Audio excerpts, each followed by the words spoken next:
I'm here poolside at the W Los Angeles Westwood with Executive Chef Dakota. It's a pleasure to be here. Thank you. I gotta tell you though, we're poolside, so I'm thinking margaritas. We're gonna make something really light and refreshing today. We're making dog food today. We're making dog food. All right. Now, I heard about this. I was so excited to meet you because you're an incredible chef. I followed you for so long now. And to be here and you're telling me we're making dog food is kind of interesting. You have a dog menu here for just our four-legged friends. Why? You know, in LA, I think it's kind of like, I like to call it the Paris of California. You know, it's very dog-friendly, and we do like to take our dogs everywhere, myself included. It's a special amenity to our guests and to outside guests as well.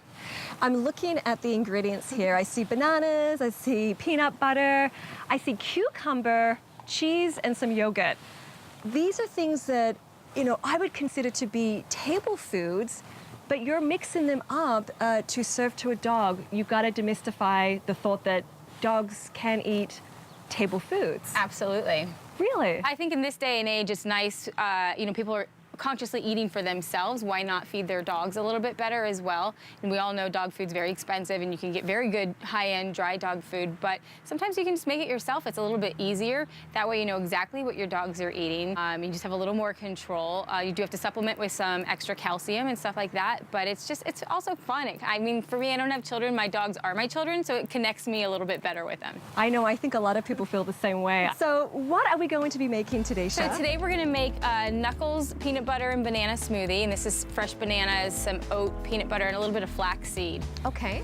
So if you want to start with slicing up the banana, I'll open them for you. And so what does the banana give our dogs? So banana gives it, you know, just the same nutrients that it would a human, potassium, plus for this particular smoothie, it's gonna give it a little bit of texture, and it's also gonna add a little sweetness, because dogs technically should not have sugar. You can eat it several different ways. We serve it as a smoothie, but you can also, once you puree everything, just throw in some oats. Some oats, nice. There. Once you puree, and then do like a spoonful or two of the peanut butter. Did you ever give your dog some peanut butter growing up and just see them? Oh, I still do. You do? Just for entertainment value. Now, did you make this peanut butter? What type of peanut butter can we give our dogs? You want to do all natural as best you can. So definitely get natural peanut butter. You don't want preservatives or salt or added sugar or anything into it. So we're going to add some water to this. Great. Dogs can eat dairy. They don't want to eat a lot of dairy because it will, you know, upset their tummy a little bit. Okay. And then we're going to throw in just a little bit of flaxseed. Great. And what's the flaxseed going to do for them? Same thing it does for us, just kind of like helps settle everything, and just a great nutrient for them. So go ahead. It's so good. It smells so good. I think I would even eat it. So the great thing about this smoothie is it's refreshing for dogs. The water helps hydrate them as well. All right, so just pour it right in there, and it's course number one. And you serve this right here at the hotel? Absolutely. What we're going to make next is called Chaplin and Costello's Lamb Burger. A Chaplin and Costello's Lamb Burger. Right. So each dish we have on Fido's menu is named after employees' dogs that work in the hotel. So it's my little paying homage to them. That's awesome. All right, what are the ingredients, Chef? All right, so we've got just plain ground lamb. We never use salt or pepper. We're gonna add a little spinach, a little cucumber, just a teeny dollop of yogurt, and a little bit of cheese, because cheese makes it more interesting for dogs. It sounds so good, I want to eat it. There's probably more things they can't eat than they can eat.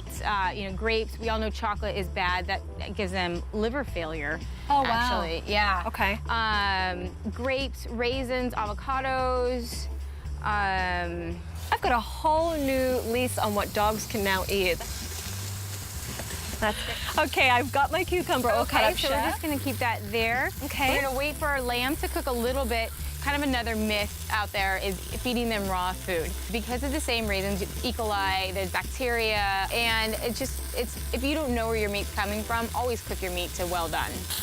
So we are gonna cut this up for them, and we're also gonna let it cool down a little bit. There's another thing, dogs they see food and they're, you know, immediately go to it. They don't understand if it's hot. So got it. We also have to be very careful when we serve it here to make sure that it's not super hot. So we're gonna add a little bit of spinach. Oh, so the other ingredients just go in raw? Yes, everything will be raw from here. Just spinach. We'll add our cucumbers. There's that. Then we're gonna cut up our lamb, little bite-sized pieces. It was juicy.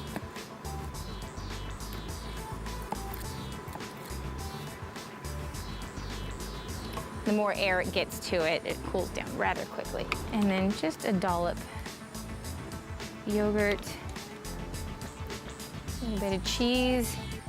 All right, bon appetit. Bon appetit! And there you have it. If you're looking for good, nutritious recipes for your dogs, you can always go to our website, athomewithdidiayer.com, and be sure to come down to the W Los Angeles Westwood and meet Chef Dakota. She's got all kinds of wonderful recipes for you and your four-legged friends.